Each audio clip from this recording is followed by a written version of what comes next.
For centuries, we looked at the world and saw difference. We saw the high cheekbones of East Asia and the deep-set eyes of Northern Europe.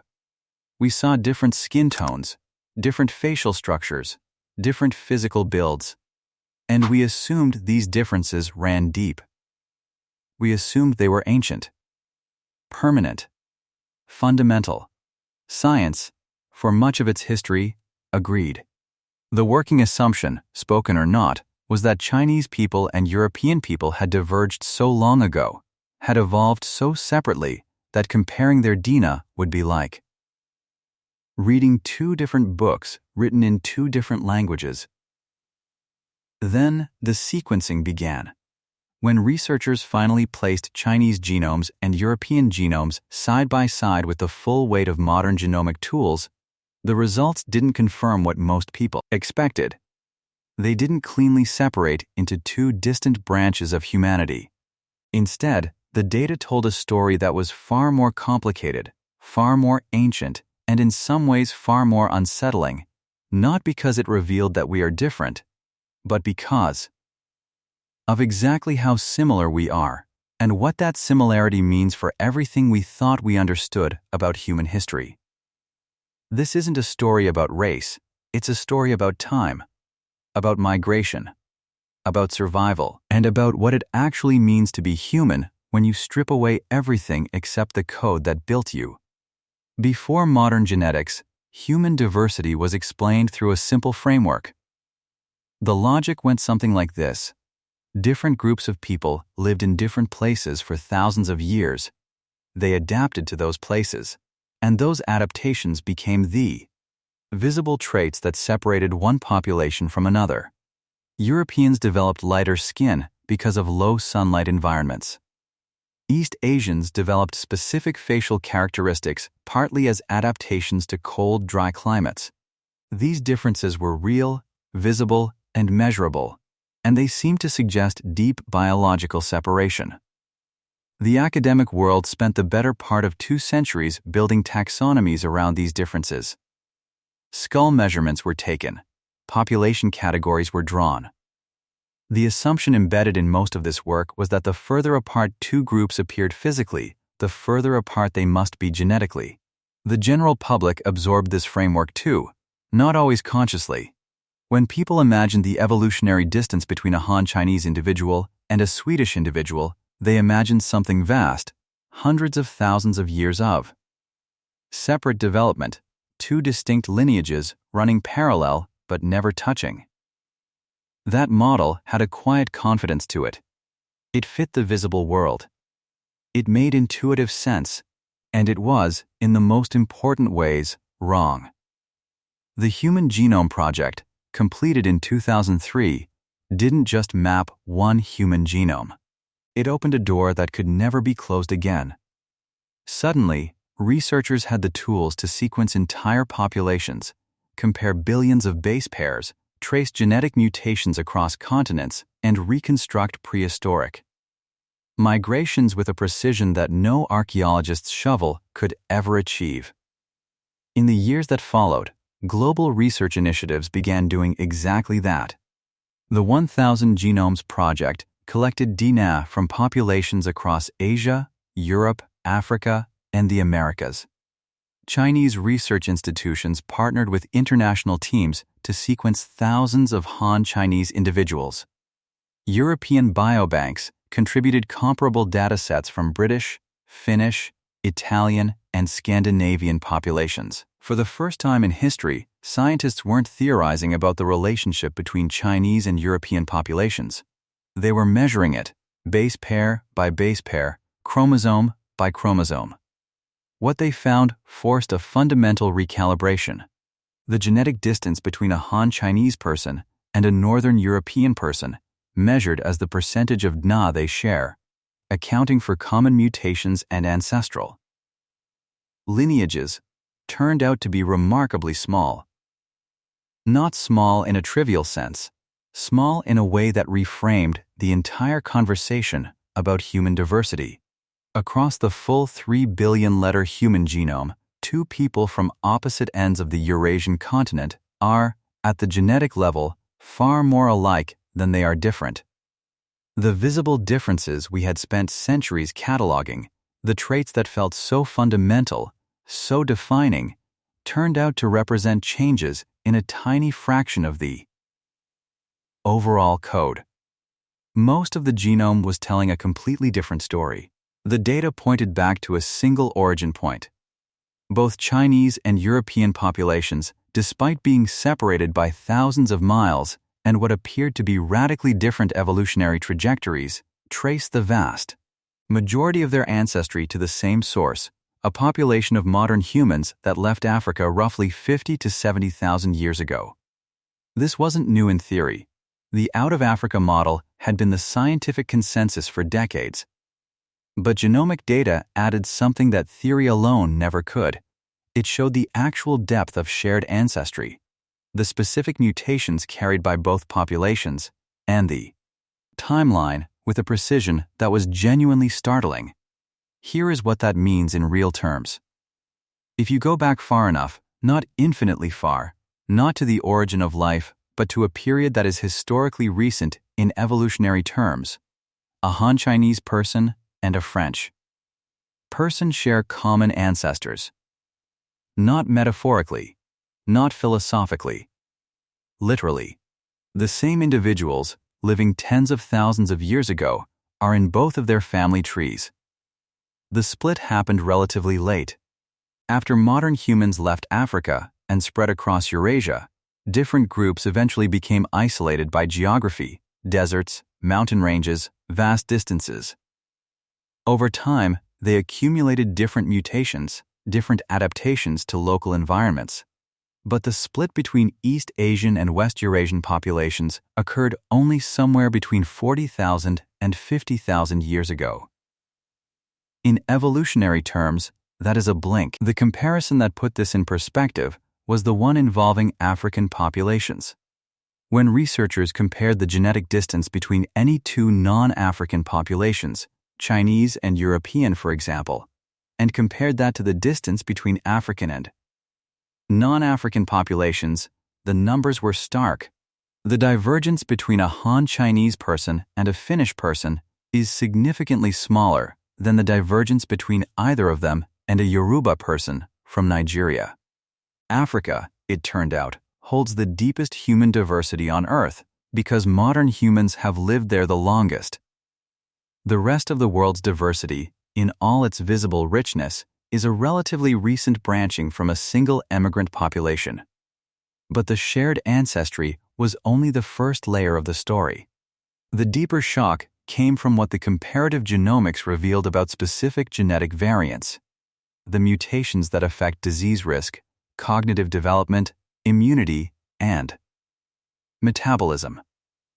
Researchers began cross-referencing Chinese and European genomes not just for ancestry markers, but for functional variants, the parts of the genome that actually do things. What they found was a pattern of both striking convergence and unexpected divergence that nobody had predicted in its full complexity.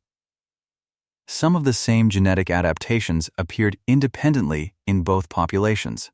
Variants associated with resistance to specific pathogens, smallpox, plague, certain parasites, showed up in both East Asian and European genomes, even though the two populations had been separated for tens of thousands of years. Evolution had arrived at the same solution twice, in different places, under different pressures. Scientists call this convergent evolution, and seeing it operate at the genomic level across populations this geographically distant was genuinely remarkable. Then there were the divergences. Variants associated with metabolism, alcohol processing, earwax type, and certain immune responses differed sharply between populations. These weren't random. They reflected adaptations to specific environments, specific diets, specific disease landscapes. The East Asian genome carried the fingerprints of rice agriculture, of coastal diets rich in certain fatty acids, of disease pressures that swept through dense agricultural populations in ancient China. The European genome carried its own set of signatures, adaptations to high-latitude environments, to pastoral diets, to the disease ecology of a different continent. But here is what made this scientifically electric. When researchers looked at the variants associated with complex traits, intelligence, personality, cognitive architecture, the differences were far smaller than the popular imagination had suggested, and the shared variants far more numerous. The basic neurobiology that underlies human cognition, creativity, language, and social behavior showed remarkable consistency across both populations. The genetic infrastructure of the human mind appeared to be something that the split between East and West had barely touched. The implications of this research extend far beyond the laboratory. They reach into medicine, into history, and into the way societies understand themselves. In medicine, the findings have had immediate practical consequences. For decades, most major clinical drug trials were conducted almost exclusively on European populations. Treatments were developed, dosages were established, and medical guidelines were written based on a genomic sample that represented less than 15% of humanity. When researchers began applying these findings to East Asian populations and found meaningful differences in how certain drugs were metabolized, how quickly a liver processes a particular compound, how a specific receptor responds to a given molecule, the medical community was forced to confront the limits of its own data. Precision medicine, the emerging field of tailoring treatments to individual genetic profiles, depends on having genomic data from all of humanity, not just one corner of it. The comparative study of Chinese and European genomes became a foundation for building that broader picture. In history, the findings have rewritten our understanding of prehistoric migration. Ancient DNA extracted from burial sites across Eurasia, combined with modern population genomics, has allowed researchers to trace the movement of peoples across thousands of years with extraordinary resolution. They found evidence of ancient admixture events, moments when populations that had been separated merged again, exchanging genes and creating new hybrid populations that became the ancestors of people alive today. The history of both Chinese and European populations turned out to be far less static than anyone had imagined. Neither lineage was pure, neither was isolated. Both were the products of repeated mixing, migration, and convergence. The ancient Silk Road, long understood as a trade route, left its mark in the genome. Genetic signatures of populations from the Central Asian steppes appear in both East Asian and European lineages, the echoes of the same nomadic peoples who once connected the two ends of the known world by horse and by force. There is a question that lurks beneath all of this research, unspoken but persistent. What does it mean for how we understand human identity? For most of recorded history, people have organized the world around the visible differences between populations. They have built empires, drawn borders, written laws, and committed atrocities based on the premise that these differences were deep, fundamental, and permanent. The history of racism, in its scientific form, in its political form, in its everyday form, has always rested on the assumption that visible difference reflects biological difference that runs all the way down. Genomics has not eliminated the reality of population-level variation. There are real genetic differences between populations, and pretending otherwise would be its own form of dishonesty. But what the comparison of Chinese and European DNA revealed is that the architecture of human difference is nothing like the story we told ourselves. The differences that are most visible, skin color, eye shape, facial structure, hair texture, are controlled by a tiny handful of genes, and those genes are among the most recently evolved in the human genome. They represent the surface layer of a vast genetic structure that is overwhelmingly shared. Two people from the same ethnic background can be more genetically distant from each other than either is from someone on the other side of the planet. The categories we use to divide humanity are real as social constructs. They have real effects, real histories, real power. But as biological categories, as windows into the deep structure of what human beings actually are. They are shallow. They are the last few lines of a very long story. Every few years, a study comes along that the media calls a breakthrough, and then the world moves on and nothing really changes. It's easy to be cynical about science's ability to shift the way people see themselves and each other. But the accumulation of this genomic evidence, built across decades, across thousands of researchers, across millions of sequenced genomes, has been doing something that no single study ever could. It has been quietly dismantling the foundation of a story that humanity has been telling itself for centuries.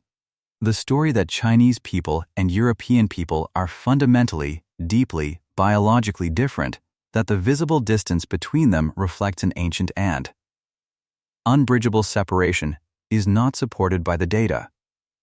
What the data shows is something more interesting, more humbling, and in the end, more extraordinary. It shows two populations who share a common ancestor that would have recognized neither of them, who both survived ice ages, plagues, famines, and the collapse of ancient civilizations, who both built languages, cities, philosophies, and art, using the same basic cognitive architecture shaped by the same evolutionary pressures, running on genomes that are, at their core, variations on a single ancient theme. The outcome that shocked everyone was not a discovery of difference. It was the discovery of how thin the story of difference actually was, and how deep the story of connection runs beneath it. We are not the product of separate creations, separate origins, or separate evolutionary destinies. We are one species, recently branched, spread across a small planet, carrying in every cell the evidence of a shared past that no border has ever been able to erase. That is what the DNA says. And the DNA does not lie.